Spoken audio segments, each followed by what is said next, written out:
أعوذ بالله من الشيطان الرجيم بسم الله الرحمن الرحيم واخفض لهما جناح الذل من رحمته وقل رب ارحمهما كما ربياني صغيرا صدق اللہ المولانا العلی العظیم۔ اور اس آیت میں اللہ تبارک و تعالیٰ نے جو ہمیں حکم دیا ہے اس کا مفہوم یہ ہے، اور ان دونوں کے لیے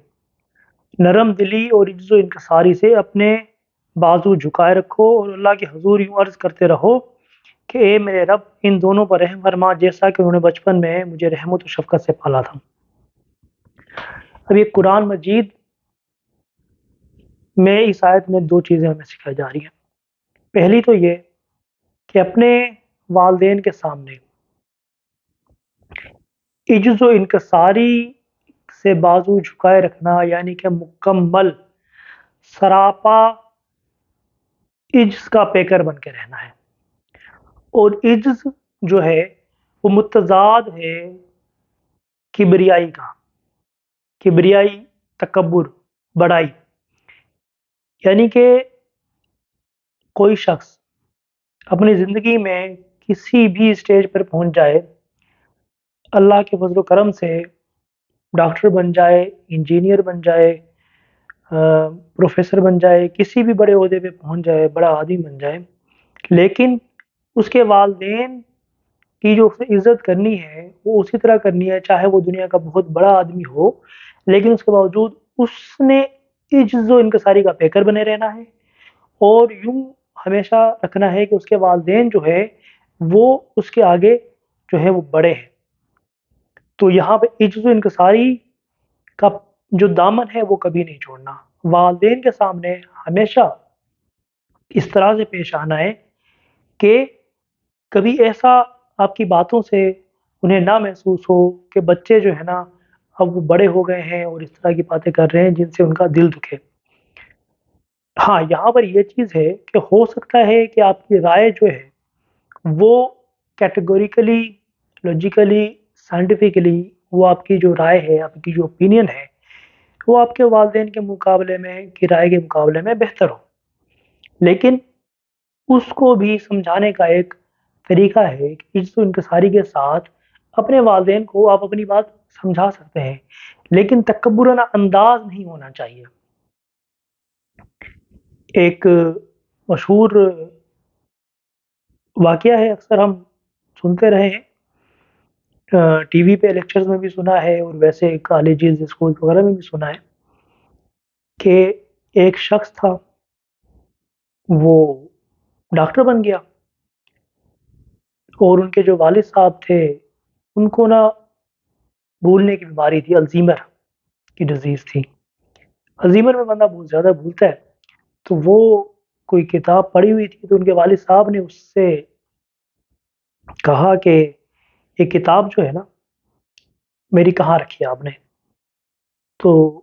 اس بچے نے، ان کے بیٹے نے جو ڈاکٹر بن چکا تھا، ایک دفعہ بتایا وہ بھول گئے، دوسری دفعہ بتایا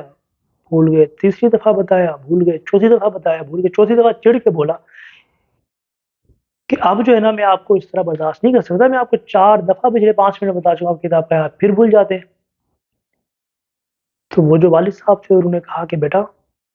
جب تم چھوٹے تھے نا، بہت چھوٹے تھے، تو اگر کوئی چیز تم مجھ سے 10 دفعہ بھی پوچھتے تھے تو کبھی میں نے انکار نہیں کیا، کبھی میں آپ سے چڑا نہیں، کبھی آپ سے غصہ نہیں کیا، اسی شخص کو پال پوس کے بڑا کیا، محنت کی، رستہ دکھایا کہ ڈاکٹر بننا ہے، ڈاکٹر بن گیا، اب کامیاب انسان ہے، اچھی زندگی گزار رہا ہے۔ اب وہی باپ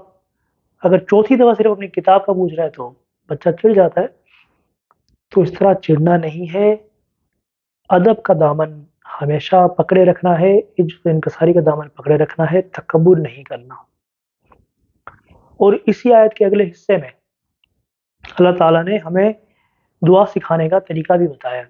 کہ اپنے رب سے یہ دعا مانگیں کہ اے اللہ ہمارے والدین پر اسی طرح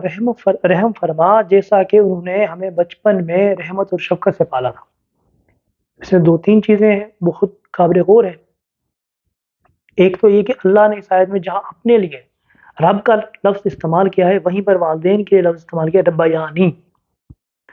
یعنی کہ حقیقت میں تو پالنے والا اللہ تبارک و تعالیٰ ہی ہے، لیکن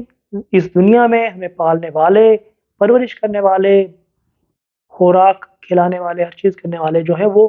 والدین ہوتے ہیں۔ تو وہاں پر ربیانی کا لفظ اللہ نے استعمال کر کے ہمیں سمجھایا ہے کہ حقیقت میں پالنے والا رب ہے، لیکن اس دنیا میں جو تمہارے پالنے والے تمہارے ہیں وہ تمہارے پرورش کرنے والے والدین ہیں۔ تو اللہ ان کے وسیلے سے تمہیں کھلاتا اور پلاتا ہے، اور ان کے لیے دعا کرنی ہے۔ اور جن والدین نے اپنے بچوں کی اچھی تربیت کی ہوگی، بچپن میں انہیں رحمت اور شفقت سے پالا ہوگا، تو اب اللہ نے سکھایا یہی ہے کہ ہم نے دعا مانگنی ہے کہ اے اللہ ہمارے والدین پر رحم فرما، جیسا کہ انہوں نے بچپن میں ہم پر رحم فرمایا۔ اب اگر وہ والدین اگر جو بہت غصہ کرتے ہیں، اور بہت اگر کچھ ایسے بھی ہیں، کچھ باتیں سننے میں آتی ہیں کبھی اخباروں میں کبھی نیوز میں کہ والدین نے بچوں پہ بڑا ظلم کیا، اگر ایسے ہے تو پھر ظاہر بات ہے یہ دعا بھی ظاہر بات ہے اثر نہیں کرے گی، کہ کیونکہ والدین نے جب رحم نہیں کیا تو پھر ان کے اوپر یہ دعا لاگو نہیں ہوتی۔ بہرحال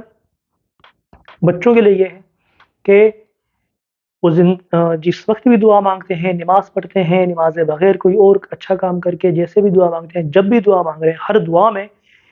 ہر وقت انہوں نے ہاتھ اٹھا کے دعا میں یہ الفاظ ضرور کہیں، اردو میں کہیں، اپنی کسی بھی مادری زبان میں کہیں، بے شک عربی میں نہ کہیں، لیکن دعا ضرور مانگیں کہ اے ہمارے رب ہمارے والدین پر رحم فرما، کرم فرما، اسی طرح جس طرح انہوں نے مجھے بچپن میں رحمت اور شفقت سے پالا تھا۔ وما علینا الا البلاغ۔